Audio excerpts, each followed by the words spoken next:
బొజ్జల కుటుంబం నారా చంద్రబాబు నాయుడికి మరియు లోకేష్కి రుణపడి ఉంటుందని శ్రీకాళహస్తి ఉమ్మడి తెలుగుదేశం ఎమ్మెల్యే అభ్యర్థి బొజ్జల సుధీర్ రెడ్డి అన్నారు.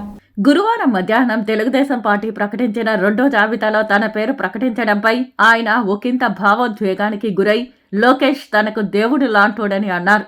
తన మీద ఆయనకున్న ప్రేమ, అభిమానాలు, నమ్మకం ఉంచి టికెట్ ఇప్పించేలా చేశాయని తెలిపారు. మొదటి జాబితాలో తన పేరు లేకపోవడంతో కొంతమంది దుష్ప్రచారం చేశారని, కానీ అదంతా ఒట్టిదని తేలిపోయిందన్నారు. ఇక బీజేపీ జనసేన పార్టీని కలుపుకొని స్వయంగా వారి ఇంటికి వెళ్లి వాళ్లతో మాట్లాడి తర్వాత ప్రచారం మొదలు పెడతామన్నారు. మాజీ ఎమ్మెల్యే ఎస్సీ వినాయుడు, మునిరామయ్యలతో కూడా మాట్లాడి ముందుకెళ్లి ఏకతాటిపై ప్రచారాల్లో పాల్గొని తెలుగుదేశం పార్టీ విజయం తథ్యమని అన్నారు. చంద్రబాబు నాయుడు గారికి ముందుగా ఫేస్బుక్ ద్వారా పాదాభివందనాలు చేసుకుంటాను. అట్నే రెండో వ్యక్తి ఈరోజు మాకు టికెట్ వచ్చేదానికి కారణం మొన్న లోకేష్ అన్న.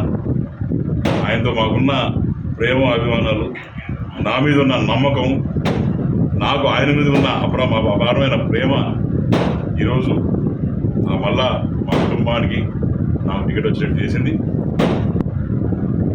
ఇది ఏవైనా ఎవరికైనా సరే, ఇటు బీజేపీ కావచ్చు, అటు జనసేన కావచ్చు, అందరం ఇప్పుడు కుటుంబ సభ్యులం. ఒక అన్న తమ్ముడు పాత్ర పోషించి, అటు ఆనందు అన్న పాత్ర, అటు వినుత గారు చెల్లెమ్మ పాత్ర పోషించి నేను వాళ్ళందరితో కలుపుకొని, అట్లనే నాయుడు గారు కూడా ఉన్నారు, ఎస్వి నాయుడు గారు, వాళ్ళతో కూడా మేము అందరం కూడా ఒక స్టేజ్ మీద సేమ్ ప్లాట్ఫామ్ మీద ఉంటూ కష్టపడి పనిచేసి రేపు వచ్చే ఎన్నికల్లో అత్యంత మెజారిటీతోని బ్రహ్మాండంగా మేము గెలవబోతున్నాం అనే దానికి ఎటువంటి సందేహం లేదు.